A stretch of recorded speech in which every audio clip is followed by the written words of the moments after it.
Ideal mind is devils workshop.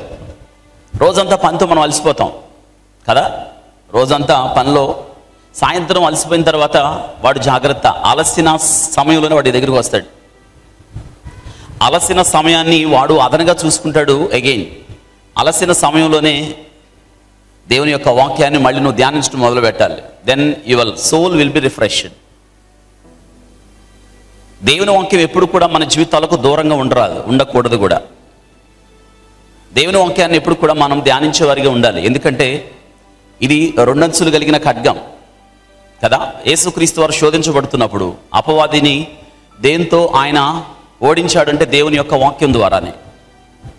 కాబట్టి మన జీవితాలకు దేవుడిచ్చిన శ్రేష్టమైన గొప్ప ఆధిక్యత ఏంటంటే దేవుని యొక్క వాక్యం.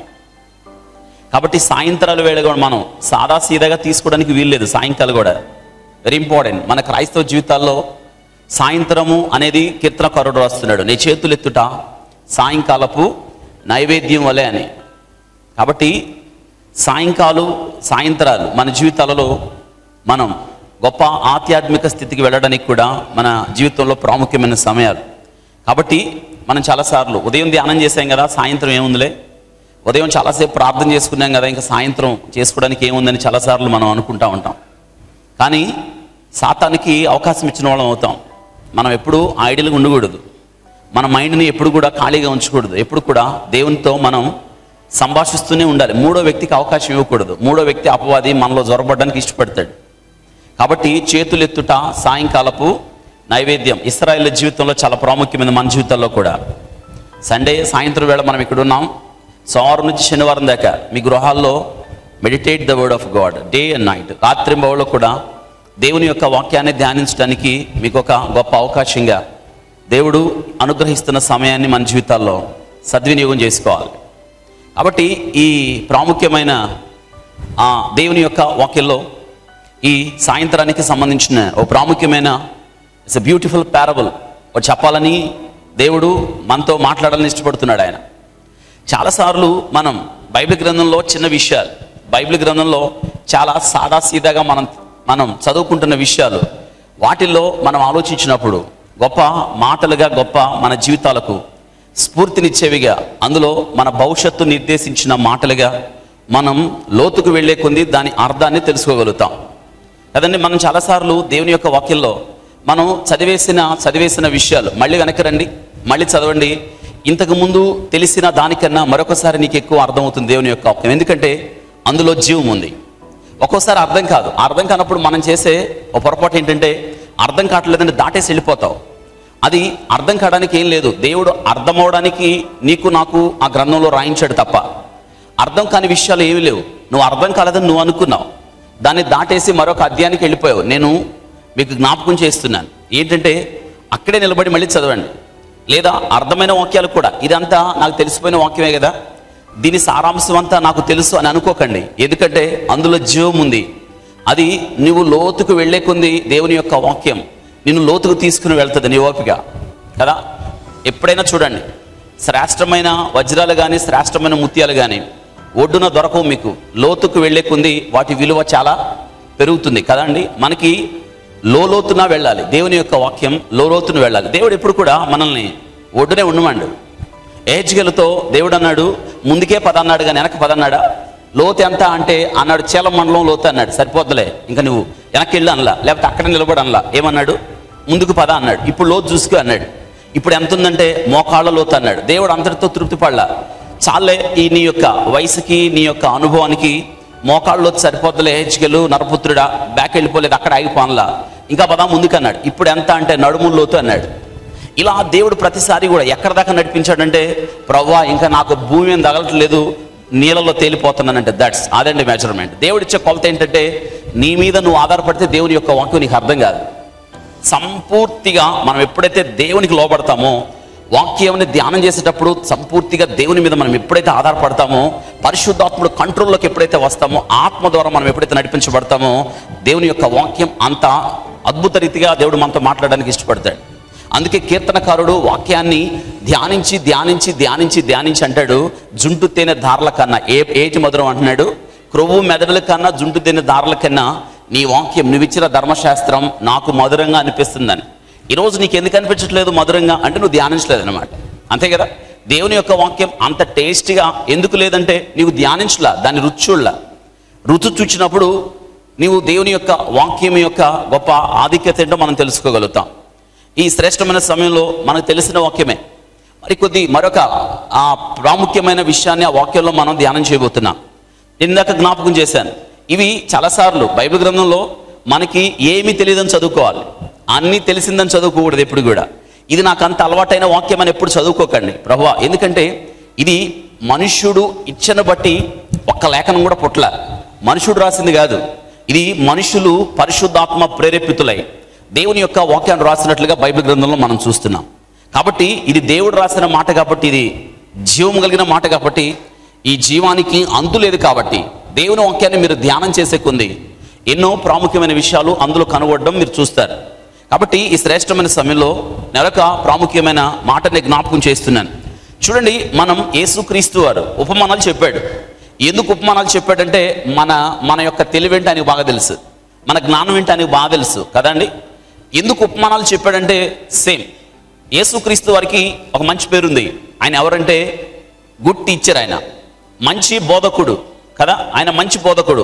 ఎంత మంచి బోధకుడు అంటే యేసుక్రీస్తు వారు హ్యాండిల్ చేసిన వ్యక్తులు ఎవరంటే ఏమాత్రం జ్ఞానం లేని వాళ్ళు అసలు సమాజంతో ఏమాత్రం సంబంధం లేని జాలరులను ఆయన ఎన్నుకున్నాడు అంటే ఆలోచించండి ఒకసారి.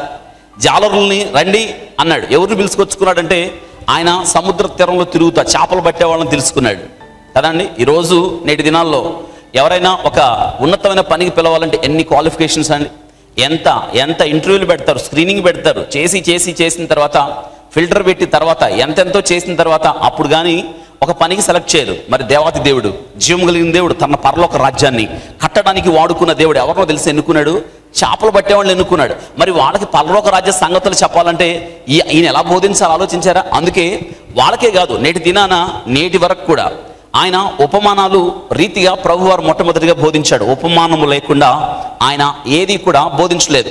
ఉపమానం అంటే ఏది లేదు. యేసుక్రీస్తు వారు రెండు రకాలుగా బోధించేవాడు. ఒకటేమో ఒక వస్తువును చూపించి దాన్ని చెప్పి దాన్ని వాళ్ళ ముందు విజువల్ ఎయిడ్ పిల్లలకు పెడతా ఉంటారు. పిల్లలు ప్లే స్కూల్లో పిల్లలకు ముందు వాళ్ళకి ఏపీఎల్ యాపిల్ అని చెప్పడానికి ముందుగా వాడికి ఏపీఎల్ అని యాపిల్ అని అర్థం కాదు కాబట్టి ముందు బొమ్మ చూపిస్తూ ఉంటారు.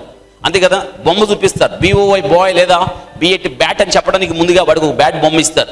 ముందు వాడు విజువల్ ఎయిడ్గా ఆ బొమ్మ వాడు సబ్ కాన్షియస్లో ప్రింట్ అయిపోద్ది. మీకు ఒక విషయం చెప్తున్నాను, ఎవరైనా విని నేర్చుకున్నది 30% అయితే చూసి తెలుసుకున్నది 70% ఉంటుంది. చూసారా? అంటే దీని మీద చూసి దేన్నైనా అంటే విజువల్ ఎయిడ్ ఒక దాన్ని చూపిస్తూ మీకు బోధిస్తే మీరు 70% మీరు దాన్ని నేర్చుకోవడానికి ఎక్కువ మన మైండ్కి క్యాచింగ్ పాయింట్ ఎక్కువ ఉంటుంది అనమాట. యేసుక్రీస్తు వారు మంచి బోధకుడు, గుడ్ టీచర్. నేను ఎప్పుడు ఇదే చెప్తాను. నేను ఇటీవల కాలంలో ఒక టీచర్స్ ఆ డేకి ఒక కాలేజీకి వెళ్ళాను. అది క్రిస్టియన్ కాలేజ్. ఆ టీచర్స్ ఏంటంటే టీచర్స్ ఎలా బోధించాలి అన్నది వాళ్ళు నాకు టాపిక్ ఇచ్చారు. ఓన్లీ అక్కడ ఆ పిల్లలతో అయిపోయిన తర్వాత ఆ టీచర్స్ డే కాలేజీలో అందరు టీచర్స్ కూర్చున్నారు.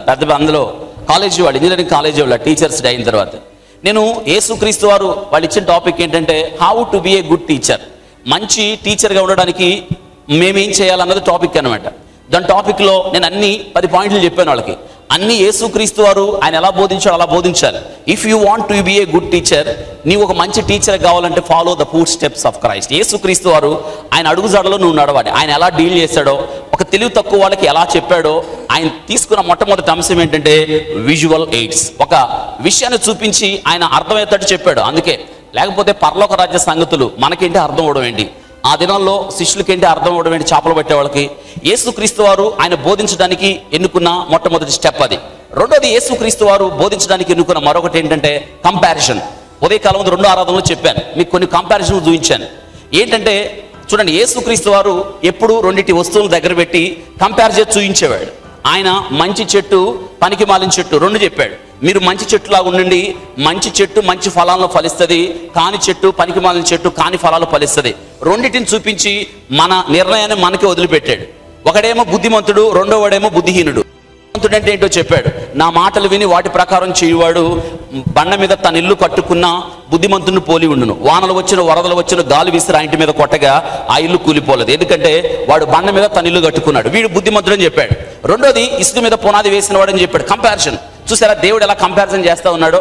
అవును, రెండు ఎప్పుడైనా యేసుక్రీస్తు వారు ఆయన ఎంత చక్కగా బోధించేవాడంటే, ఇద్దరు వ్యక్తులు మన ముందు పెట్టి ఇద్దరి గురించి చెప్పి నువ్వు ఎవరిలాగా ఉండాలో నువ్వే నిర్ణయించుకో అని చెప్పాడు. సేమ్ పరిసయుడు సుంకరు ఆయన చెప్పిన దాంట్లో ఇద్దరు ప్రార్థన చేయడానికి వెళ్ళారు. పరిసయుడు ప్రార్థన చేశాడు, అయిపోయింది. సుంకరు కూడా ప్రార్థన చేశాడు. ఇద్దరు ప్రార్థనల తర్వాత దేవుడు తీర్పు తీర్చాడు. తీర్పు తీర్చి సుంకరి గురించి అన్నాడు, అతని కంటే ఇతడు నీతిమంతుడిగా తీర్చబడి తన ఇంటికి వెళ్ళాడని దేవుడు నిర్ణయాన్ని మనకు వదిలిపెట్టాడు. నువ్వు ఎవరిలాగా ఉంటావు, పరిసయుడిలాగా ఉంటావా, సుంకర్లో. యేసుక్రీస్తు వారు బోధించడానికి యేసుక్రీస్తు వారు లాగా మనం బోధించడానికి మనం కూడా ఈ రెండు గొప్ప విషయాలు మన జీవితంలో అనుకరించడం మంచిది. ఎందుకంటే ఆయన అడుగుజాడలో నడవమని పేతురు చెప్పకనే చెప్పాడు కదా. ఆయన అడుగుజాడలో మనం నడవాలి. ఈ శ్రేష్టమైన సమయంలో యేసుక్రీస్తు వారు చక్కని ఉపమానాలు చెప్పేవాడు. అంటే ఎలాగైనా మనల్ని ఆయన గెలవాలన్నది దేవుని యొక్క ఉద్దేశం.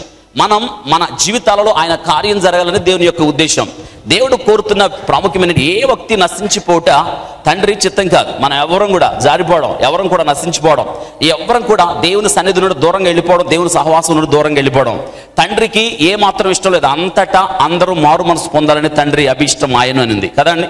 ఈరోజు మన జీవితాల్లో మనం చాలా తేలిగ్గా అనుకున్న బైబిల్ విషయాల్లో గొప్ప ఆధిక్యతలు ఉన్నాయి. చూడండి, బైబిల్ గ్రంథంలో లూకాసు వార్త 15 అనగానే మనకి గుర్తొచ్చేస్తాయి. అందులో 3 ఉపమానాలు ఉన్నాయి కదండి. మొట్టమొదటేమో తప్పిపోయిన గొర్రె, దాని కిందేమో పోగొట్టు కొనబడిన నాణ్యం, దాని కిందేమో తప్పిపోయిన కొరుగుడు. ప్రతిసారి కూడా తప్పిపోయినా అంటాం. దాని తర్వాత దానిలోనే తప్పిపోయిన గొర్రె దొరికింది, పోగొట్టు కొనబడిన నాణ్యం దొరికింది, తప్పిపోయిన కొడుకు కూడా తిరిగి వచ్చాడు కదా. పోగొట్టుకోవడం అయిపోయింది, తిరిగి కూడా అయిపోయింది. అయితే గమనించాల్సింది ఏంటో తెలుసా, పోగొట్టుకొనబడినది ఆయన వెతికాడు అని, పోగొట్టుకున్నబడి దొరుకు వరకు ఆమె దీపం వెలిగించి ఇల్లు ఊడ్చిందని, దాని కింద తండ్రి ఎదురు చూస్తున్నాడు. తండ్రి యొక్క ప్రేమకు ప్రతీకగా మనం దేవుని యొక్క వాక్యంలో మనం చూస్తాం. చూడండి, లూకా సువార్తలో మనం కొన్ని ప్రాముఖ్యమైన విషయాలు ఈ సమయంలో నేను పోగొట్టుకునబడిన నాణ్యం గురించి ప్రభు మనతో మాట్లాడడానికి ఇష్టపడుతున్నాడు ఆయన. చూడండి, లూకా సువార్త 15వ అధ్యాయంలో దీన్ని ఏమన్నారు అంటే ఉపమాన త్రయం అన్నారు. గతంలో నేను జ్ఞాపకం చేశాను, మీకు గుర్తుండే ఉండాలి. దీన్ని ఏమంటారంటే ట్రై. ఇందులో 3 ఉపమానాలు ఉన్నాయి. చూడండి, ఈ లూకా సువార్త 15వ అధ్యాయానికి నేను జ్ఞాపకం చేస్తున్నాను. అంతకాదు కానీ 8 నుండి 10 వచనాలు, మొదట ఆ వచనాల్లో 3 నుండి 7 వచనాలు, దాని తర్వాత 8 నుంచి 10 వచనాలు, 11 నుంచి 32 వచనాలు, ఈ 3 రకాల ఉపమానాలు ఉన్నాయి. అయితే నేను జ్ఞాపకం చేస్తున్నాను. 15వ అధ్యాయం 8, 9, 10 వచనాల్లో మరొక ఉపమానం ఉంది. దీనికే ఏంటంటే పోగొట్టుకొనబడిన నాణ్యము అనేది ఉంది. చాలాసార్లు మనం విన్నాం. మనకు తెలిసిన ఒక కథ చూడండి, వాక్య భాగంలో ఏ స్త్రీకైనాను 10 వెండి నాణ్యములు ఉండగా వాటిలో ఒక నాణ్యం పోగొట్టుకుంటే ఆమె దీపం వెలిగించి ఇల్లు ఉడ్చి అది దొరికి వరకు జాగ్రత్తగా వెతకదా క్వశ్చన్ మార్క్. అది దొరికినప్పుడు తన చెలికత్తెలను పొరుగు వారిని పిలిచి నాతో కూడా సంతోషించుడి, నేను పోగొట్టుకునబడిన ఆ నాణ్యము దొరికినది వారితో చెప్పును కదా. అటువలే మారు మనసు పొంది ఒక పాపి విషయమై దేవుని దూతల ఎదుట సంతోషము కలుగునని మీతో చెప్పుచున్నాను. అయిపోయింది కదా. 3 వచనాల్లో ప్రభువారు ఇక్కడ ఉపమానాన్ని ఇమిట్ చేశాడు.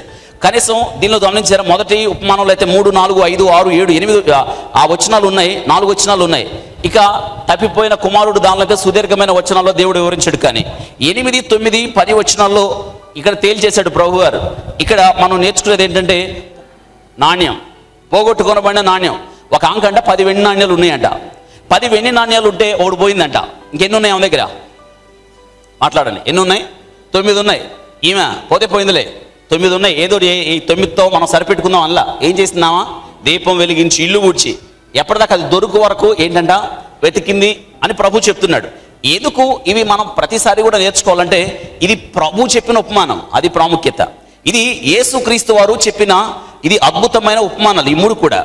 ఇక్కడ యేసుక్రీస్తు వారు జ్ఞాపకం చేస్తున్న మరొక విషయం ఏంటంటే ఒక స్త్రీని మనకు జ్ఞాపకం చేస్తూ ఆమెకు 10 వెండి నాణ్యాలు ఉన్నాయి. 10 వెండి నాణ్యాలు ఉన్నాయి. 10 వెండి నాణ్యాల్లో ఒకటి పోయింది. అయితే 9 ఉన్నాయి. 9 ఉన్నాయంటే ఆమె దగ్గర 9 ఉంటే ఆమె అయ్యో ఒకటి పోయింది అని ఆ పోయిన దానికోసం జాగ్రత్తగా వెతకాలి అంటే ఆమె దీపం వెలిగించింది, ఊడ్చింది. మొత్తానికి పోగొట్టుకున్నది దొరికిన వెంటనే ఆమె ఆనందం పట్టలేక ఇరుగు పొరుగు వారిని చెలికత్తలను అందరినీ పిలిచారండి, నేను పోగొట్టుకునబడిన నాణ్యము దొరికింది. అని ఏం చేసిందంట, గొప్పగా సంతోషం.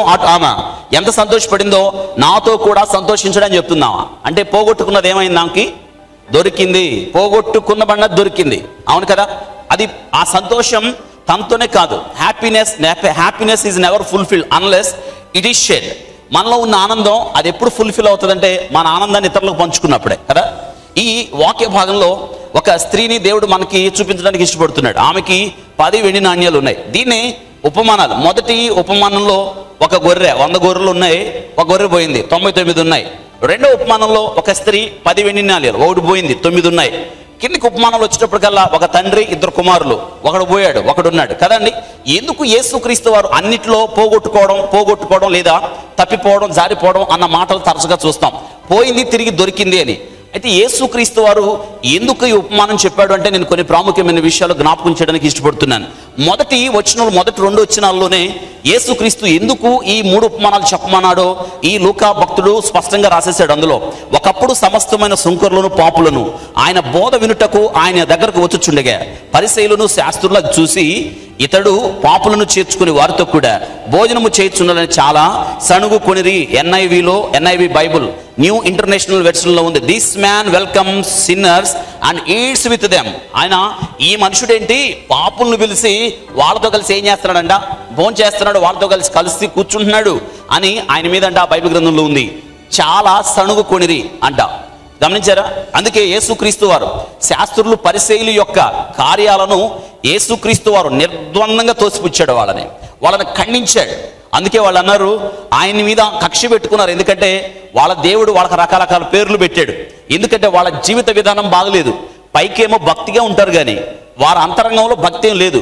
వారిని దేవుడు అన్నారు, మీరు ఎవరంటే సున్నం కొట్టిన సమాధులు అన్నాడు వాళ్ళని. సమాధి బయటికి బాగానే ఉంటుంది కదా, బయటికి రంగులన్నీ బాగానే ఉంటాయి సమాధికి, కానీ లోనికి వెళితే సమాధి బాగుండదు కదా. యేసుక్రీస్తు వారు పరిసయ్యులకు కానీ సాంప్రదాయ భక్తి చేసే వాళ్ళకి కానీ వాళ్ళకి చెప్పిన పేరు ఏంటంటే, పరిసయ్యులారా మీరు సన్నం కొట్టిన సమాధులు అన్నారు. అంత మాత్రం మీకు దేవుడు అన్నాడు, మీరు గుడ్డివాళ్ళు, మీరు అందులైన మార్గదర్శకులు, మీరే గుడ్డివాళ్ళు అయితే దారి ఎలా చూపిస్తారు అని గుడ్డివాడికి త్రోవ చూపిస్తే ఇద్దరు కలిసి దేనిలో పడతారు, గుంటలో పడతారని చెప్పాడు. యేసుక్రీస్తు వారు వారి యొక్క భక్తిని ఏమాత్రం, ఎందుకంటే వారు పైనే భక్తి కలిగి ఉండి దాని శక్తిని వారు ఎవరండి ఆశ్రయించిన వారిగా దేవుని యొక్క వాక్యంలో రాయబడింది. గమనించారా? భక్తి నీకు శక్తినివ్వాలి, భక్తి నీ గతిని మార్చాలి, భక్తి నిన్ను ఉన్నత స్థితికి తీసుకువెళ్ళాలి. నీ భక్తి నీ చుట్టుపక్కల ఉన్న ప్రజల మీద తీరని ప్రభావాన్ని చూపించాలి. దెన్ అది భక్తి అనాలి కదా. అవునుచారా? అవును. ఏ భక్తుడు కూడా అంటాడు నీ భక్తి నీకు ధైర్యాన్ని పుట్టించదా అన్నాడు. చూడండి, వీరికి ధైర్యం లేదు. ఎందుకంటే వారి భక్తి నిజమైన భక్తి కాదు. నేటి దినాల్లో కూడా చాలా మంది ఇటువంటి శాస్త్రులుగా పరిశీలుగా మన మధ్య చలామణి అవుతున్న వాళ్ళు చాలా మంది ఉన్నారు. గమనించారా? అవును, మేమే కరెక్ట్ అంటారు వాళ్ళు, మేము చెప్పేదే కరెక్ట్ అంటారు, మేము చెప్పిందే వినాలంటారు, పరలోక రాజ్యం చేరేది మేమే అంటారు, మా సిద్ధాంతమే కరెక్ట్ అంటారు, మేము వెళ్ళిన తర్వాత మీరు అందరూ వస్తారు కానీ మొట్టమొదటి టికెట్లు మాయ అంటారు. ఇటువంటి వారి గురించి మనం పెద్దగా ఆలోచించాల్సిన విషయం కానీ వారి గురించి పెద్దగా పట్టించుకోవాల్సిన విషయం కానీ మనం లేదు. బైబుల్ ఒకటిగా చెప్తే వాళ్ళు బైబుల్ ఇంకొకటిగా వర్గీకరించేవాళ్ళు, శాస్త్రులాగా పరిసయ్యులాగా ఉన్నారు. అవును, గమనించారా? అవును. యేసుక్రీస్తు వారు నిర్ద్వందంగా తోసిపుచ్చాడు. నికోదేము అనే ఒకడు అర్ధరాత్రి వేళ 90 ఏళ్ల పెద్ద ఆయన యేసుక్రీస్తు దగ్గరికి వచ్చి అంటున్నాడు, బోధకుడా నీవు పైనుండి వచ్చిన దైవ కుమారుడు అని నేను ఎరుగుదనంటే ప్రభు అన్నాడు. అవన్నీ దేవుడు పట్టించుకోకుండా ఉన్నది స్పష్టంగా ఈ పరిసయ్యుడు నికోదేముతో మాట్లాడాడు. నికోదేము, నీవు అంత పెద్దోడు అయ్యుండి నీవు తిరిగి జన్మించితేనే పరలోక రాజ్యం చేరతావంటే, ధర్మశాస్త్రంలో పండితుడు, ఆయన ధర్మశాస్త్రంలో ప్రావీణ్యుడైన సనహేంద్రియ సభలో 70 మంది సభలో ఉన్న ఒక ప్రముఖమైన సభ్యుడిగా నికోదేముకి అర్థం కాలేదు ఏంటంటే మారు మనసు ఏంటో తెలియదు, రక్షణ అంటే ఏంటో తెలియదు, తిరిగి జన్మించడం అంటే ఏంటో తెలియదు. బేసిక్స్ లేకుండా ఆయన ధర్మశాస్త్రం అంతా చదివేశాడు. ఆయన పెద్ద కన్ఫ్యూజన్లోకి వెళ్ళిపోయి ప్రభుత్వం అంటున్నాడు, నేను 90 ఏళ్ళు కదా, ముసలివాణి కదా, నేను తిరిగి నా తల్లి గర్భంలోకి వెళ్ళి ఎలా నేను జన్మిస్తానంటే ప్రభు అన్నాడు, ధర్మశాస్త్రానికి బోధకుడు అయ్యుండి వీటిని నువ్వు ఎరగవా అని అడుగుతున్నాడు ప్రభు. నువ్వు ధర్మశాస్త్రానికి బోధకుడు కదా, తీర్పులు చెప్తున్నావు కదా, వీటిని నువ్వు ఎరగవా? చాలా మందికి అండి దేవుని యొక్క వాక్యం ఏదైతే చెప్తుందో, దేవుని యొక్క వాక్యం ఎలాగైతే ఒక వ్యక్తి జీవితాన్ని మార్చగలుగుతుందో, దేవుని వాక్యం ఒక వ్యక్తి జీవితంలో ఏ కార్యాన్ని అయితే చేయగలుగుతుంది నేటి దినాల్లో చాలా మందికి తెలియని అనేక మంది ఉన్నట్లుగా మన దేవుని యొక్క వాక్యంలో వాళ్ళ గురించి మనకు పెద్దగా పట్టించుకోవాల్సిన అవసరం లేదు, వాళ్ళతో తర్కించవలసిన పని లేదు, వాళ్ళకు దూరంగా ఉండడం ఎంతైనా మంచిది. ఎందుకంటే వారు మన భక్తి జీవితాన్ని ఎంతైనా ప్రభావం చేస్తారు. అంటే కాని వ్యక్తుల దగ్గర కాని మాటలు మనం ఎప్పుడు కూడా మాట్లాడడానికి వీల్లేదు. చూడండి, ఈ యొక్క వాక్య భాగంలో యేసుక్రీస్తు వారు ఎందుకు ఈ ఉపమానాలు చెప్పాడు అంటే, వారు ఆ దినాల్లో ఉన్న శాస్త్రులు పరిసయ్యులు వాళ్ళు చాలా మందిని దేవుని దగ్గరకు రాకుండా వాళ్ళే అడ్డుబండలుగా అయిపోయారు. గమనించారా? అంటే వారు ఒక గోడ కట్టేశారు. వీళ్ళు సుంకరులని, వీళ్ళ పాపులని, వీళ్ళతో మనం సహవాసం చేయకూడదని, వీళ్ళతో సహవాసం చేస్తే మనం కూడా వాళ్ళ పాపంలో పాలిభాగస్తులు అయిపోతామని ఒక గోడ కట్టేసుకొని ఆ గోడ మధ్య మేమే పవిత్రులమని, మేమే యథార్థులమని, దేవుడు మమ్మల్ని ప్రేమిస్తున్నాడని, మేము తప్ప దేవునికి వేరే వాళ్ళు ఎవరు ఇష్టం లేదని అన్యుల మధ్య గోడ కట్టేశారు. అందుకే యేసుక్రీస్తు వారు నేను పాపులను పిలువ వచ్చి తిని కానీ నీతిమంతులను పిలువ రాలేదు అన్నాడు. అందుకే యేసుక్రీస్తు వారు ఇష్టపడ్డాడు. ఏమనో తెలుసా? నేను పాపుల స్నేహితుడు అని. అందుకే ఆయన రాయబడింది నీతిమంతులు పిలవచ్చాడు ఆయన. అంత మాత్రమే కాదు, ఆయన వైద్యుడిగా రోగులకే వైద్యుడు అవసరం, కానీ నీతిమంతులకి, మంచి వారికి, ఆరోగ్యవంతులకి వైద్యుడు అవసరం లేదని యేసుక్రీస్తు వారు పరుమార్లు ఎందుకు ఈ బోధ చేశాడంటే, ఇదిగో ఇటువంటి వారి కోసమే. వారంట యేసుక్రీస్తు మీద సణుక్కున్నారట. అంతే కదా, యేసుక్రీస్తు మీద ఎంత సణుక్కున్నారంటే పొట్టి జక్కయ్యతో కలిసి యేసుక్రీస్తు వారు వెళుతున్నప్పుడు వాళ్ళు అనుకున్నారు, ఏంటి ఈ మనుషుడు పాపి అయిన మనిషితో వెళ్తున్నాడు వాళ్ళ ఇంటికి అంటే. గమనించారా? ఈరోజు చాలా మందిని మనం కూడా మనమే భక్తి పరులు అయినట్టు, మనమే యథార్థ పరులమైనట్టు మనం చాలా మందితో సహవాసం చేయం. అయితే వినాలి, ఇక్కడ సహవాసం అంటే వాళ్ళతో కలిసి మనం కొనసాగమని కాదు, వాళ్ళతో కలిసి వారి యొక్క తప్పులను మన జీవితం ద్వారా ఎత్తి చూపాలి తప్ప.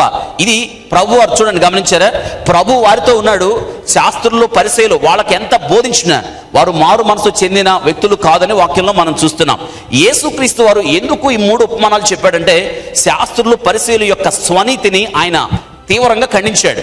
వారి యొక్క స్వనీతిని ఆధారం చేసుకుని భక్తి చేస్తున్నారు కాబట్టి ఈ 3 ఉపమానాల్లో యేసుక్రీస్తు చెప్పిన ఒక ప్రాముఖ్యమైన సారాంశం ఏంటంటే, నశించిన దాని కొరకు ఒక తండ్రి యొక్క అన్వేషణ అన్న ప్రాముఖ్యమైన విషయాన్ని ఇందులో రాయబడింది. చూడండి, మొట్టమొదటి ఉపమానంలో గొర్రెగా, తప్పిపోయిన గొర్రెగా ఉంది. దాని కొరకు కాపరి అన్వేషణ చేశాడు. ఒక గొర్రె తప్పిపోగానే ఈయన ఏం చేశాడంటే 99 గొర్రెలను విడిచిపెట్టేసి ఒక గొర్రె కోసం వెళ్ళాడు. రెండో ఉపమానంలో ఒక స్త్రీకి 10 వెండి నాణ్యాలునే ఒకటి పోయింది. ఆమె 9ని పక్కన పెట్టి పోగొట్టుకున్న నాణ్యం కొరకు ఆమె దొరుకు వరకు కూడా వెతికింది. దొరికిన తర్వాత చాలా సంతోషించింది. మూడో ఉపమానంకి వచ్చేటప్పటికల్లా ఒక తండ్రికి ఎంతమంది ఉన్నారంటే 2 కుమారులు ఉన్నారు. అందులో ఒకడున్నాడు. అంటే గమనించారా? మొదట 1 ఆఫ్ 100, దాని తర్వాత 100లో 1, 2 1 ఆఫ్ 10 కాయిన్స్, రెండో దాంట్లో 10 పోయింది. మూడో ఉపమానంకి వచ్చేటప్పటికి 1 ఆఫ్ 2 సన్స్, 2లో ఒకడు పోయాడు. గమనించారా? ఆ సీక్వెన్స్ మీరు గమనించాలని నేను ఇష్టపడుతున్నాను. మొదట్లో 100లో 1, తర్వాత 10లో 1, దాని తర్వాత 2లో 1. గమనించారా? 1 1 1 అని చూస్తున్నాం. యువతల నెంబర్ వచ్చేటప్పటికల్లా అవతల 99, ఆ తర్వాత 9, ఆ తర్వాత 1. కానీ ప్రభు వారు దేనికి విలువిచ్చాడు తెలుసా? యువతలు ఉన్న వాటికి విలువిచ్చాడు. మీరు గమనించాలని నేను ఇష్టపడుతున్నాను. మీరు గమనిస్తారా? చూడండి, మొట్టమొదట 100 గొర్రెలు ఉన్నాయి, ఒక గొర్రె 1 ఆఫ్ 100, 100లో 1. యేసుక్రీస్తు వారు వచ్చింది దేని కొరకు అని చెప్తున్నాడంటే, ఆ 99 వాటి కోసం కాదు నేను వచ్చాను, ఆ ఒక్కదాని కోసం నేను వచ్చానని చెప్తున్నాడు. 10 నాణ్యాలు ఉన్నాయి, 9 అందులో ఉన్నాయి, 1 తప్పిపోయింది. యేసుక్రీస్తు వారు వచ్చింది ఆ పోగొట్టుకునబడిన ఆ నాణ్యాన్ని వెతకడానికి. దాని కిందకు వచ్చేటప్పటికెల్లా 2 కుమారులు, ఒకడున్నాడు, ఒకడు పోయాడు. యేసుక్రీస్తు వారు వచ్చింది దేనికంటే ఆ తప్పిపోయిన వాడిని వెతకడం కోసం వచ్చాడు. ఇది యేసుక్రీస్తు వారు వాళ్ళకి వాళ్ళ హృదయాలు వెలిగించడానికి యేసుక్రీస్తు వారు అద్భుత రీతిగా ఈ ఉపమాన త్రయం అన్న ఈ ప్రాముఖ్యమైన విషయాల్లో దేవుడు మనకు నేర్పించడానికి ఇష్టపడుతున్నాడు.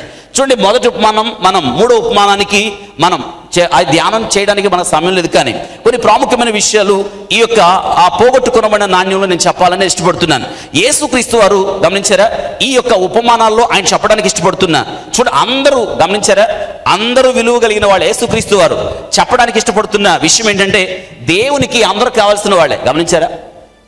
మనందరం ఈ దేవునికి అవసరం లేని వాళ్ళు ఎవరు లేరు ఇక్కడ. ఎందుకంటే అవసరం లేకపోతే దేవుడు మనల్ని పుట్టించాడు. నమ్ముతున్నారా? మనం చాలాసార్లు నీకు నువ్వే కొలతలు పెట్టుకొని నేను ఎవరికి అవసరం లేదు. చాలామంది కదా, మేము ఎవరికి అవసరం లేదు. మొన్న ఇది ఒక ఇంజనీర్ చచ్చిపోయాడు. ఆయన అకస్మాత్తుగా ఆ ఇంజనీర్ చనిపోయాడు. హైదరాబాద్ దగ్గర 3 కూతుళ్ళు.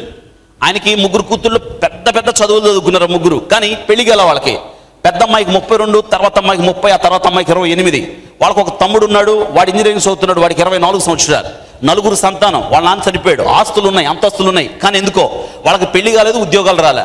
వాళ్ళ నాన్న అకస్మాత్తుగా చనిపోతే ఆయన హాస్పిటల్లో తీసుకెళ్లే సమయంలో మధ్యలో చనిపోయాడు. వాళ్ళందరూ ఆలోచించారు, నాన్న చనిపోయాడు, ఏం చేద్దాం, మనకు పెళ్లిళ్ళు ఎవరు చేస్తారు, మన బంధువులు ఎవరు మన దగ్గరికి రారు, మనల్ని ఎవరు ఆదరించరు, ఏం చేద్దామని క్షణికాలంలో నిర్ణయం తీసుకున్నారు. వాళ్ళు బండి తిప్పేశారు, కారులో కూర్చోబెట్టారు ఆయన, చచ్చిపోయిన ఆయన్ని కూర్చోబెట్టి బండి తిప్పి వాళ్ళు ప్రయాణం చేసి వచ్చేటప్పుడు వాళ్ళ అమ్మ, అందులో అందరూ కారులోనే ఉన్నారు, వాళ్ళందరూ ముగ్గురు అక్క చెల్లెళ్ళు, తమ్ముడు కారు నడుపుతున్నాడు. మొత్తం బయలుదేరి వచ్చే సమయంలో వాళ్ళు ఒక నిర్ణయం తీసుకున్నారు, ఏంటంటే మనందరం చచ్చిపోదాం, ఎందుకంటే మనందరం ఎవరికి అవసరం లేదు, నాన్న లేకపోతే మనల్ని ఎవరు లెక్క చేస్తారు అని కారును పక్కన ఆపేసి రైల్వే ట్రాక్ దగ్గరకు వచ్చేసింది. అది కారు పక్కన ఆపేసి ఆయన్ని కూర్చోబెట్టి చచ్చిపోయిన ఆయన్ని సీట్ బెల్ట్ కట్టారు, సీట్ బెల్ట్లో కూర్చోబెట్టారు ఆయన చనిపోయిన ఆయన్ని. ఈ నలుగురండి ఆ కారు పక్కన ఆపి పక్కనే ఉన్న రైల్వే ట్రాక్ దగ్గరికి వెళ్ళి ఎదురుగా వస్తున్న రైలు బండికి అందరూ వెళ్ళి చచ్చిపోయారు. వాళ్ళు ఆ చనిపోయే ముందు ఆ తమ్ముడు వాళ్ళ ఫ్రెండ్కి SMS ఇచ్చాడు. అర్ధరాత్రి వేళ ఆ ఫ్రెండ్ తెల్లారు చూసుకున్నాడు, అందులో ఉన్న SMS ఏంటో తెలుసా, మేము ఎవరికి అవసరం లేదు, మాకెవరు అక్కర్లేదని రాశాడు. అందులో మేము ఎవరికి అవసరం లేదు, అవసరం లేకపోతే నువ్వు ఎందుకున్నావు ఇక్కడ, దేవునికి అందరూ అవసరమే. 90 నేను అంటున్నాను, 99 గొర్రెల కన్నా ఒక గొర్రె దేవునికి కావాలి. ఈరోజు దేవుడు ఆ 99 మంది గొర్రెలను పిలవడానికి రాలేదు, 99 మంది నీతిమంతులను పిలవడానికి రాలేదు. ఆయన ఒక్క గొర్రె కోసం, దానికి ఏమైందోనని, శత్రు బారిన పడిపోతుందోనేమని, దానికి ఎందుకు అంత బలహీనత వచ్చిందోనేమని, దాని యొక్క భవిష్యత్తును గురించి చింతపడిన వాడే నశించిన దాన్ని వెదకి రక్షించడానికి కదా. ఇందులో దేవుని ప్రేమ నీకు నాకు కనిపిస్తుంది కదా. అవును, 9 నాణ్యాలు కాదు ఆయనకు కావాలి, ఒక్క నాణ్యం. ఎక్కడ పోయింది, ఏ దుమ్ములో కొట్టుకుపోయింది, ఏ దుమ్ములో దాచుకుని పోయింది ఆ నాణ్యం, ఆ ఒక్క నాణ్యం కావాలి. ఇద్దరిలో ఒక కొడుకు వాడేమయ్యాడు, ఎక్కడున్నాడు, ఏం చేస్తున్నాడు, ఉన్నాడా లేడా, ఉన్నాడా పోయాడా, ఏం చేస్తున్నాడు, వాడు కావాలి. ఇది తండ్రి యొక్క ప్రేమ. అంటే దేవుడు ఏం జ్ఞాపకం చేస్తున్నాడంటే ఈ 3 ఉపమానాల్లో మనందరం దేవునికి కావలసిన వాళ్ళం, విలువైన వాళ్ళం కదా అండి. ఏ వ్యక్తి నశించిపోట ఆయన చిత్తం కాదు. నీ తల మీద ఉన్న వెంట్రుకలన్నీ కూడా లెక్కించబడ్డాయి. నీ ఏలు ముద్రలు వేరు కదా, నీ ఏలు ముద్రలు నా ఏలు ముద్రలు కుదరవు, ఎవరు ఏలు ముద్రలు వాళ్ళయే. నీ ఏలు ముద్రలే కాదు, నీ యొక్క గ్రేట్ టో అంటారు, నీ బొటనేలు వేలు ముద్రలు కూడా వేరు కదా, అవి కూడా వేరు. నీ బొటన వేలు, ఈ తంబే కాదు, నీ బొటన వేలు కాదు, బొటన వేలు ముద్రలు కూడా వేరు. ఎంత జాగ్రత్త తీసుకున్నాడు దేవుడు. అంత మాత్రమే కాదు, మన పెదాలకు కూడా కొన్ని మార్క్స్ ఉంటాయి, ప్రతి ఒక్కళ్ళ పెదాలు మార్క్స్. దీనికి ఒక రంగు వేసేసి ఒక ప్రత్యేకమైన రంగు ఉంటుంది, ఆ పెదాలను అద్దేసి దాని మార్క్స్ కూడా వేరు, ఎవరై వాళ్ళే. దేవుడు ఎంత జాగ్రత్త తీసుకున్నాడు. ఏమా, మీ ఆధార్ కార్డు తీసేటప్పుడు నిన్ను ఫోటో తీశారు కదా, నీ కన్ను ఐరిష్ షాడో అన్నారు, అది వేరు. ప్రపంచంలో 700 కోట్ల మంది ఉంటే దేవుడు ఆ షాడో ప్రతి ఒక్కరికి ఒకలాగా పెట్టాడు. యు ఆర్ సో యునిక్, నువ్వు ప్రత్యేకమైన వ్యక్తివి. దేవుడు అది చెప్పడానికి ఇష్టపడ్డాడు ఉపమానంలో. You are so precious in the sight of God, దేవుని యొక్క దృష్టిలో నీవు చాలా చాలా చాలా విలువ కలిగిన వాడివి. ఎవరో విలువ ఇవ్వలేదని, ఎవరో నిన్ను గౌరవించలేదని, ఎవరో నిన్ను లెక్క చేయలేదని బాధపడిన సందర్భాలలో దేవుడు నీకు జ్ఞాపకం చేస్తున్నాడు కదా. నిన్ను ప్రేమిస్తున్నాడు ఆయన, నిన్ను ఎన్నడూ ఎడబాబువాడు కాదు. అసలు నువ్వు బలహీనుడు అయితే నువ్వే కావాలి దేవునికి. నీవు చాలాసార్లు మనం అనుకో, నేను బలహీనుణ్ణి, అవును నువ్వు కావాలి దేవునికి, నాకేమి లేదు, నువ్వే కావాలి దేవునికి. జారిపోతున్నవారు, విడవబడుతున్నవారు, తృణీకరించబడినవారు, బలహీనులు, అయోగ్యులు, అజ్ఞానులు, వీరు కావాలి దేవునికి. ఆయన అందుకే ఆయన పాపులు స్నేహితులుగా పిలువబడ్డాడు, బలహీనుల స్నేహితులుగా పిలువబడ్డాడు. అందుకే అండి ఏంటినా పాపులను పిలుస్తూ వాళ్ళతో కలిసి సహవాసం చేస్తున్నాడు. దిస్ మ్యాన్ వెల్కమ్స్ సిన్నర్స్ అన్నాడు ఆయన. ఈయన పాపులను ఆహ్వానిస్తున్నాడు. అందుకే కదా ఆయన వచ్చాడు, నేను పాపులను పిలవచ్చుతానని. దే కుడ్ నాట్ రికగ్నైజ్, వాళ్ళు గుర్తుపట్టలేదండి యేసుక్రీస్తుని. శాస్త్రులు పరిసయ్యులు నేరం మోపుతున్నారు ఆయన్ని. ఆయన మనసు ఏంటో అర్థం కాల, ఆయన హృదయం ఏంటో అర్థం కాల. నశించిపోయే మనుషులు ఎడల ఆయన జాలి కలిగిన ఆయన హృదయం యొక్క స్థితిగతులు ఎరగలేకపోయారు శాస్త్రులు పరిసయ్యులు. నేటి దినాన వాళ్ళలాగే ఉండిపోయాం మనం కూడా. ఇంకా ఈరోజు వాక్యం వింటున్నాం మనం. యేసుక్రీస్తు వారు మనందరి జీవితాల్లో ఆయన ఒక ఉద్దేశం. అంత మాత్రమే కాదు, ఈ ఉపమానాలు మీరు గమనించారా, 100లో 1, 10లో 1, 2లో 1. ఆయనకు కావాల్సింది 1, 1, 1. అంటే యేసుక్రీస్తు వారు ప్రతి ఒక్కరి జీవితంలో వ్యక్తిగత శ్రద్ధ కలిగి ఉన్నాడు. గమనిస్తున్నారా?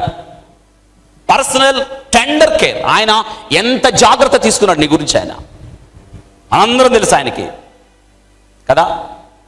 ఏమా వ్యక్తిగత శ్రద్ధ. అందుకే ఆయన 99 గొర్రెలు విడిచిపెట్టి ఎక్కడికి వెళ్ళాడంటే దేనికోసం? తప్పిపోయిన గొర్రె కోసం. 99 వదిలిపెట్టి. ఎందుకు? ఆయనకు కావాల్సింది, ఆయన వచ్చింది 99 గొర్రెల కోసం కాదు. ఎవరి కోసం వచ్చాడు? లాస్ట్ సీప్, ఆ ఒక్క గొర్రె కోసం వచ్చాడు ఆయన. వాక్యం అర్థమవుతుందా? ఈరోజు నీ కోసం వచ్చాడు ఆయన. తప్పిపోయినా నీ కోసం వచ్చాడు, నశించిపోయినా నీ కోసం, నా కోసం వచ్చాడు. ఎందుకంటే నీతిమంతులను పిలువ రాలేదు అన్నాడు ఆయన. ఒక నాణ్యం, ఆయన వ్యక్తిగత శ్రద్ధ. పోతే పోయిందిలే. ఈ 99 మంది గొర్రెలు ఒక దారిలో నడుస్తుంటే దానికి ఎందుకు అంత రాకుండా పోనీలే, దాని దారులు అది పోయింది, నష్టం అదే భరించాలి అనుకుందా? గొర్రె గురించి అనుకున్నాడు ఆయన. ఎందుకంటే ఏ ఒక్క వ్యక్తి నశించిపోవుట తండ్రి చిత్తం కాదు. అందరు కావాలి ఆయనకి. ఏమో అందరు కావాలి. చిన్నోడు వచ్చాడు, టూర్ అంతా ముగిసింది, టూర్లో అంతా పోగొట్టాడు. ఏమండి, తండ్రిదంతా తీసుకెళ్ళి దుర్వ్యాపారం చేశాడు, వెచ్చలిడికి ఖర్చు పెట్టి అంతా అయిపోయిన తర్వాత పందులు చెప్పినాయేమో, పోరా ఎందుకు మాతో ఉంటావని బయలుదేరి వచ్చాడు. అర్థమైందా? బయలుదేరి రాగానే తండ్రి వాడిని మామూలుగా రిసీవ్ చేసుకోవాలా. ఏమా మీరు గమనించారా?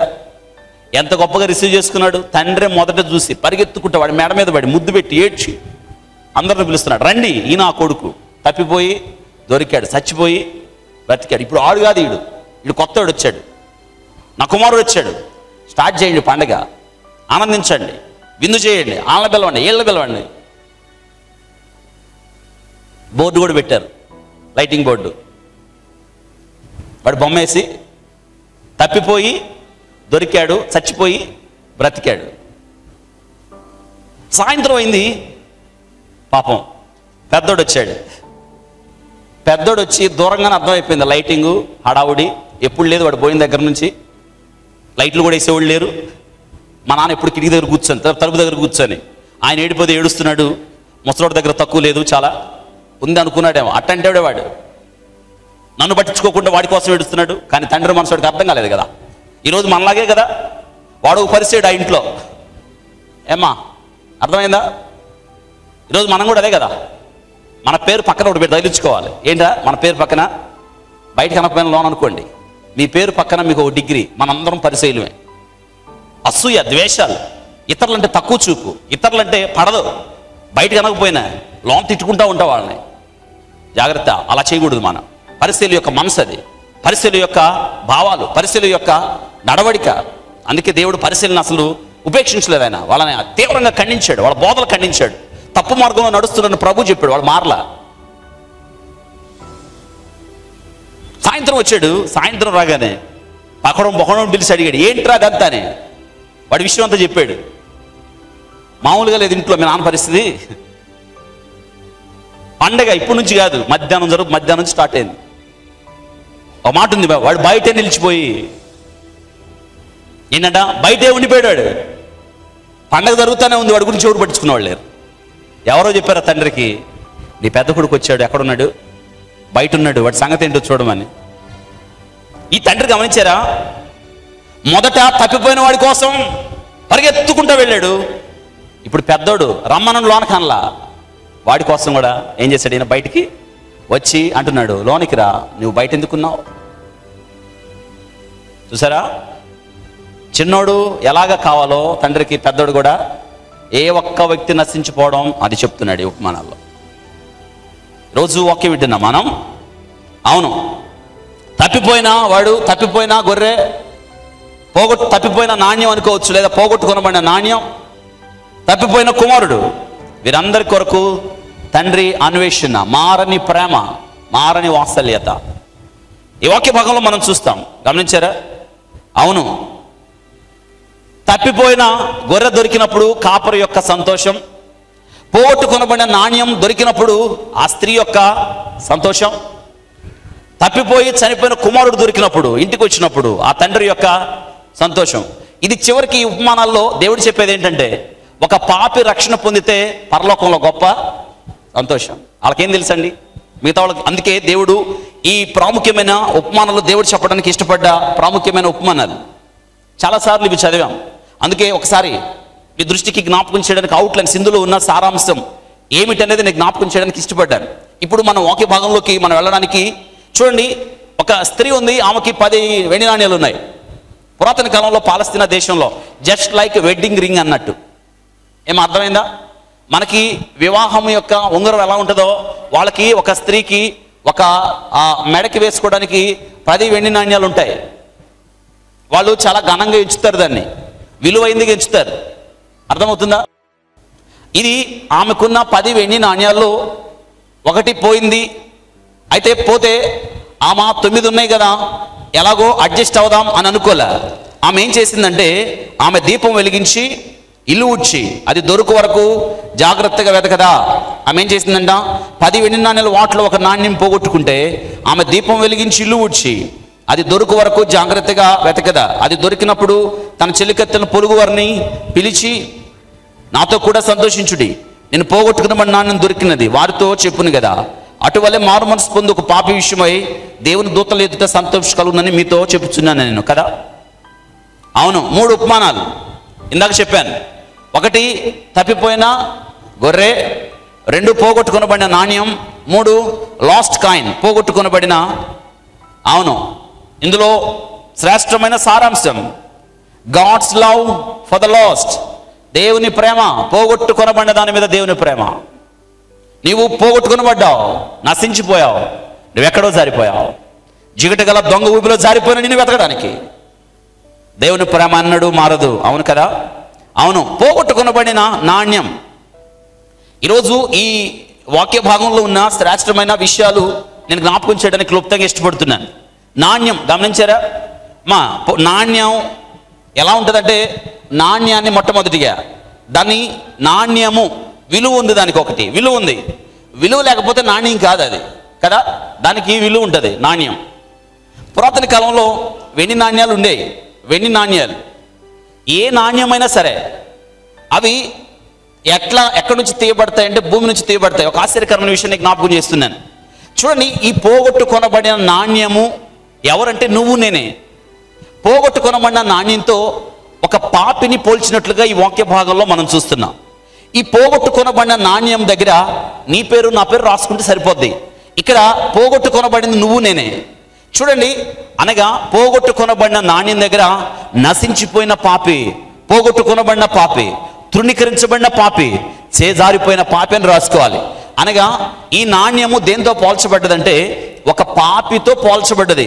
ఇంకా ప్రభు దగ్గరికి రాని వ్యక్తి, దేవుని వెలుగు ద్వారా వెలిగించబడిన వ్యక్తి, దేవుని సువార్త ద్వారా పట్టబడిన వ్యక్తి, మారు మనసు రక్షణ అనుభవం లేని వ్యక్తి, నశించిపోవడానికి సిద్ధంగా ఉన్న వ్యక్తిని పోగొట్టుకొనబడిన నాణ్యంతో పోల్చబడింది ఉపమానంలో. గమనించారా? ఇక్కడ పోగొట్టుకొనబడిన నాణ్యము అనేది ఒక పాపికి పోల్చబడింది. ఎలాగంటే చూడండి, నాణ్యాన్ని దేంతో తయారు చేస్తారంటే లోహంతో తయారు చేస్తారు కదా. లోహము ఎక్కడి నుంచి తీస్తారంటే ప్రతి లోహము కూడా, మీరు ఆలోచించారా? ప్రతి లోహం ఏదైనా కావచ్చు, మీకున్న బంగారం కావచ్చు, వెండి కావచ్చు, ఇనుము కావచ్చు, మన ఇంట్లో ఉన్న ఏ వస్తువులైనా దాన్ని లోహముతో తయారు చేస్తారు. ఒక లోహంతో, ఒక ఖనిజముతో తయారు చేస్తారు. ప్రతిదీ కూడా భూమిలో నుంచే తీస్తారు. ఏమా? భూమిలో నుంచి. యోబు భక్తుడు ఎప్పుడో చెప్పాడు కొన్ని వేల సంవత్సరాలకు ముందు, ప్రతిదీ కూడా భూమిలో నుంచే తీయాలి. దేవుడు మన కొరకు భూమిలో నిధులు దాచి ఉంచాడు. మీకు అర్థమవుతుందా? బంగారం ఆడ నుంచి వస్తుంది అనుకుంటున్నారు? అమ్మ, భూమిలో నుంచే కదా. బంగారం భూమిలో నుంచే, వెండి భూమిలో నుంచే, రాగి భూమిలో నుంచే, అన్నీ కూడా, ఇనుము కూడా, ప్రతిదీ కూడా భూమిలో నుంచే వస్తుంది కదా. భూమిలో నుంచి ఎలా తీసి ఒక నాణ్యాన్ని తయారు చేశారో సేమ్ దేవుడు కూడా నేల మంటి నుండి ఎవరు తయారు చేశాడు? నిన్ను నన్ను తయారు చేశాడు. ఈక్వాలిటీ. ఒక నాణ్యానికి మానవుని పోల్చాడు. నాణ్యము భూమిలో నుంచి ఎలా తయారు చేయబడిందో మానవుడు కూడా ఆయన నేల నుండి మంటిని తీసుకొని వాడిని ఆస్కరంధ్రములో జీవాయువు వదగా ఏమయ్యాడు? జీవాత్మయ్యాడు. మీకు ఒక ఆశ్చర్యకరమైన విషయం చెప్తున్నాను. నేల నుండి దీని మీద చాలా పెద్ద రీసెర్చ్ చేశారు. నిజమా? దేవుడు చాలా ఆశ్చర్యంగా ఉంది. భూమిలో నుంచి ఇది పెద్ద కట్టుకథ, ఇది పెద్ద అబద్ధం, బైబిల్ తప్పని ఎక్కడే అర్థమవుతుంది. ఆయనంట, దేవుడంట నేల నుండి మంటిని తీసుకొని బొమ్మగా చేసి వాడి నాశకరంధంలో ఆయన జీవాయువు ఊదితే మనిషి అంటే జీవాత్మయ్యాడంట, మనిషి అయ్యాడంట అని చాలాసార్లు బైబిల్ చాలాసార్లు తృణీకరించబడింది అజ్ఞానులు, అర్థం కాకుండా. కానీ తర్వాత ఎంత ఆశ్చర్యకరం ప్రూవ్ చేయిందో తెలుసా? దేవుడు అప్పుడే చెప్పాడు, నువ్వు మన్ను గనక ఏమవుతావు?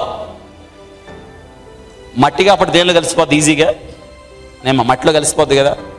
భూమిలో ఉన్న 26 ఖనిజాలు. మీరు హాస్పిటల్కి వెళ్ళారు, డాక్టర్ రక్తం తక్కువైపోయిందని చెప్తాడు. అప్పుడు ఏం చేయాలని అడుగుతావు, నీకు ఐరన్ టానిక్ రాస్తానంటాడు. ఏ టానిక్ చెప్పండి? ఏమా ఐరన్ టానిక్ అంటే ఏంటి? అందులో ఏముందనుకుంటున్నారు మీరు? ఎప్పుడన్నా ఆలోచించారా? ఏమా ఐరన్ తగ్గిపోయింది అంటాడు. నీకు రక్తంలో రక్త కణాల్లో సెంటర్లో ఉంటుంది ఐరన్. దాన్ని Fe అంటారు, ఇనుము అంటారు. దాన్ని సైంటిఫిక్ నేమ్లో ఏమంటారంటే ఫెర్రమ్ అంటారు. ఫెర్రమ్. ఇనుముని ఐరన్ అనరు మెడికల్ పరిభాషలో కానీ సైన్స్లో కానీ. Fe అంటారు, ఫెర్రమ్. దేవుడు చూసారా ఇనుముని తెచ్చి ఎక్కడ పెట్టాడు? నువ్వు బ్రతకడానికి ఆధారం. అసలు ఆ ఇనుమే లేకపోతే నీకు రక్తం లేదు, రక్తం లేకపోతే నువ్వు నేను చచ్చిపోతాం. అందుకే డాక్టర్ రక్తం తగ్గిపోయింది అనగానే ముందు iron capsules, iron tonic, iron ఇంజక్షన్లు ఇస్తాడు. 4 రోజులు వాడమంటాడు. అంటే నీ శరీరంలో ఏం తగ్గిపోయింది? అంతేగాని శరీరంలో ఐరన్ తగ్గిపోయిందని మట్టి తినేస్తారా? అదే జరుగుతుంది అక్కడ. నీవు వెళ్తావు, నీకు ఎప్పుడైతే రక్తం తగ్గిపోతుందో వెంటనే నీ పూర్వం గుర్తొచ్చింది నీకు. నువ్వు దేనిలోంచి తీయబడ్డావు? మట్టి. వెంటనే నల్ల మట్టి ఎక్కడుంది ఎదుగుతావు. నల్లడం కదా మనం. నల్ల మట్టి ఎతికి మట్టి తినాలనిపిస్తుంది నీకు. ఎప్పుడైనా గమనించారా? ఎందుకంటే నీకు తెలియకనే, నీకు చెప్పకనే గుర్తొస్తుంది, నేను మట్టే కదా, మట్టి తిన్నాం ఏమైద్ది, తినండి. మన మట్టే కదా, మనం ఎంత తింటారో అంత తినండి. కొద్దిమంది అదేదో అండి నాకు గుర్తులేదు, ఒక ఆమె చదువుతుంది, ఆ మట్టి అమ్ముతారంట, దాన్ని ఏపుకొని తినాలంట. ఏంటది? మట్టి ఏపుకొని తినేది ఏంటి? ఉందా? ఉండే ఉంటుంది, ఏపి తినాలంట దాన్ని. నీవు మట్టి, దేవుడు మట్టిలో నుంచి తీశాడు నిన్ను. It's proving. దాన్ని ప్రూవ్ చేశారు. అంత మాత్రమే కాదు, భూమిలో నుంచి తీసిన అనేక ఖనిజాలు మన శరీరంలో ఉన్నాయి. మన శరీరంలో ఇనుము ఉంది, కాపర్ ఉంది, చాలా ఉన్నాయండి మన శరీరంలో. మ్యాంగనీస్ ఉంది. అన్ని భూమిలో ఏవైతే ఉన్నాయో. మీకు ఒక ఆశ్చర్యకరమైన విషయం చెప్పినా, మన శరీరంలో అగ్గిపుల్లలు ఉన్నాయి కదా, ఇప్పుడు అగ్గిపుల్లలు లేవు. అగ్గిపెట్లు కూడా లేవు. ఇదివరకు అగ్గిపెట్లు ఉన్నాయి కదా, ఇప్పుడు కూడా అక్కడక్కడ ఉన్నాయి. అగ్గిపెట్టికి చివర ముట్టించాలంటే చివర ఏముంటుందండి? మందు ఉంటుంది. ఏంటి ఆ మందు? దాన్ని భాస్వరం, సల్ఫర్ అంటారు దాన్ని. అది అలా ముట్టించగానే మండిద్ది. మీకు తెలుసా, మన శరీరంలో ఉన్న భాస్వరంతో అక్షరాల 14 అగ్గిపుల్లలు తయారు చేయొచ్చు. మీకు అగ్గిపుల్లలు లేకపోతే ట్రై చేయండి. 14 అక్షరాల 14 అగ్గిపుల్లలు తయారు చేయొచ్చు అంట. దేవుడు నేల నుండి మంటిని తీసుకున్నాడు, ఆయన మట్టిలో ఉంది. ఇంకొక మాట చెప్తున్నాను, రిన్ పెద్ద సబ్బు ఉంది కదా, పెద్ద సబ్బు, చిన్నది కాదు, పెద్ద సబ్బు. మన శరీరంలో ఫ్యాట్ ఉంది. ఆ ఫ్యాట్తో దాదాపు 4 పెద్ద రిన్తో అక్షరాల 4 పెద్ద సబ్బులు తయారు చేయొచ్చంట. దేవుడు ఎంత గొప్ప దేవుడు అండి. అంటే నేటి దినాన శాస్త్రవేత్తలు నోరు మూసుకున్నారు. బైబుల్ వాస్తవం. ఎంత వాస్తవం అంటే, నేల నుండి దేవుడు మంటిని తీశాడు. అందుకే మన్ను మునుపుటి వలె దేనిలో కలిసిపోద్ది? మన్ను కాబట్టి మన్ను కలిసిపోద్ది.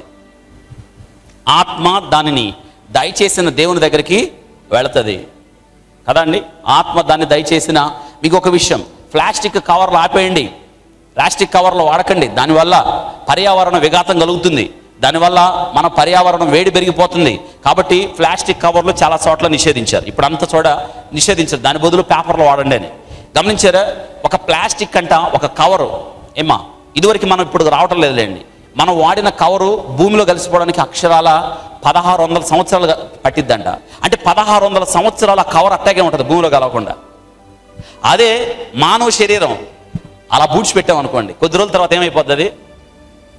దేవుడు ఎంత గొప్పవాడు దేవుడు అండి. ఒకవేళ దేవుడు అలాగే చేయలేదనుకోండి, ప్లాస్టిక్ కవర్లలాగా మనం కూడా భూమిలో కలవలేదనుకోండి, మనం వరుసగా వెళ్తే మన తాతల దగ్గర నుంచి మన ఇంట్లో బాక్సులు ఉండేవి. ఆడ పేర్లు పెట్టి దానికి తగిలిచ్చేవాళ్ళు. దేవుడు ఎంత గొప్పవాడు. ఒక్కసారి ఎప్పుడైనా ఆలోచించారా? దేవుని యొక్క జ్ఞానం ఎంత గొప్పదో, ప్రభు మనసు ఎంత గొప్పదో, ఆయన జ్ఞాన వివేచాలు ఎంత గొప్పయో.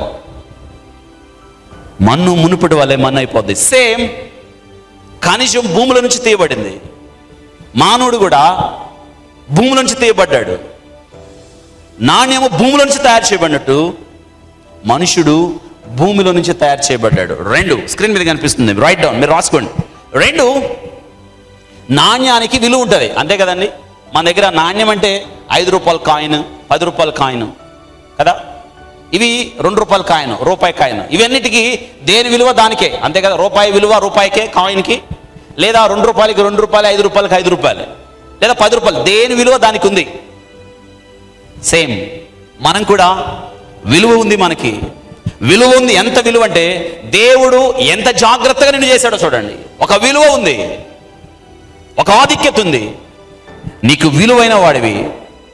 ఎంత విలువ తెలుసా? ఒకడు సర్వలోకాన్ని సంపాదించుకొని తన ప్రాణాన్ని పోగొట్టుకుంటే ఏం ప్రయోజనం? What profits A man? ఏమి లాభం? నీ సోల్ లూజ్ అయిపోయిన తర్వాత, నీ ప్రాణం పోయిన తర్వాత. అంటే అంత విలువ, ఇంత విలువైన వ్యక్తివి. దేవుడే నీకు ఇంత విలువ ఇస్తుంటే ఎందుకమ్మా నన్ను ఎవరు లెక్క చేయట్లేదు అన్నాడు. ఎవరో నేను లెక్క చేయకపోతే ఏంటంటే నీకు వచ్చిన నష్టం? ఎవరో నీతో మాట్లాడకపోతే ఏంటంటే నీకు వచ్చిన నష్టం? ఎవరో నీకు కుర్చీ చేయకపోతే నీకు వచ్చిన నష్టం ఏంటి? వాళ్ళు నిన్ను పిలవకపోతే నీకు వచ్చిన నష్టం ఏంటి? వాళ్ళు ఎవరో పెళ్ళికి నీకు కార్డు ఇవ్వలేదని నువ్వు బాధపడిన రోజులు లేవా? పిలవకుండా ఉండండి, ఏమైంది? దేవుడు అంతా విలువిచ్చాడు కదా నీకు. అనవసర విషయాలకు చింతపడతావు, అనవసర విషయాలకు బాధపడతావు, ఏదేదో ఊహించుకుంటావు, చివరికి విరక్తి చెందుతావు. దేవుడిచ్చిన శ్రేష్టమైన జీవిత కాలాన్ని చింతతోనే గడిపేస్తున్నావు. ఎవరి గురించో చింతపడడానికి కాదు నువ్వు ఉంది ఇక్కడ, ఎవరి గురించో బాధపడడానికి కాదు, నీ గురించి నువ్వు ఆలోచించడానికి ఇక్కడ ఉన్నావు. నీవు దేవుడు తప్ప దేవుని ప్రేమ నుండి నిన్ను వేరు చేసేది ఏది కూడా లేదు. ఇలా ఆలోచించినప్పుడు జీవిత విలువ, జీవితం యొక్క గొప్పతనం నీకు అర్థమవుతుంది. నాణ్యం విలువైంది, దానికి ఒక విలువ ఉంది. నీకు ఒక విలువ. ఎంత విలువ అంటే ఇక నేను చెప్పడానికి వీలు లేదు. ఈ మాటలు దేవుడు చెప్తున్నాడు. 3 నాణ్యంకి, ఏ నాణ్యం ఏ ప్రభుత్వం సమయంలో దాన్ని తయారు చేశారో దాని సంవత్సరం. 2 ఆ ప్రభుత్వం యొక్క ముద్ర, లేదా ఏ రాజుగారి సమయంలో ఆ నాణ్యం తయారు చేయబడిందో ఆ రాజుగారి ముద్ర ఉంటుంది. ఏ నాణ్యం అన్నా తీసుకోండి. భారత ప్రభుత్వం తయారు చేస్తే ఆ ప్రభుత్వం ముద్ర, అమెరికా ప్రభుత్వం తయారు చేస్తే ఆ ప్రభుత్వం యొక్క ముద్ర, దాని సంవత్సరం. ఈరోజు నీ మీద కూడా నేను జ్ఞాపకం చేస్తున్నాను, దేవుని ముద్ర ఉంది. దేవునికి సంబంధించిన వారు. దేవుని ముద్ర ఎలా ఉందంటే నీవు దేవుని పోలికలో సృష్టించబడ్డావు. దేవుని పోలికన. ఇంతకన్నా విలువేం కావాలి?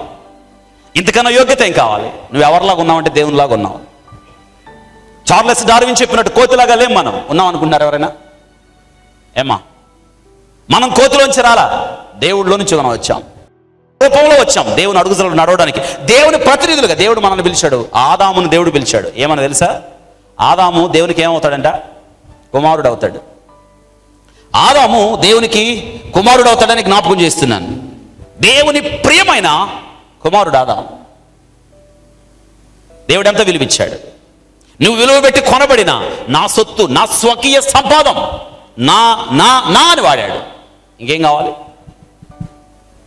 అందుకే కీర్తనకారుడు అంటున్నాడు, నువ్వు ఉండగా లోకంలో నాకేది. మరి మనం ఏమంటాం? ప్రభువా అన్నీ కావాలి, నువ్వు కూడా కావాలి. కుదరదు.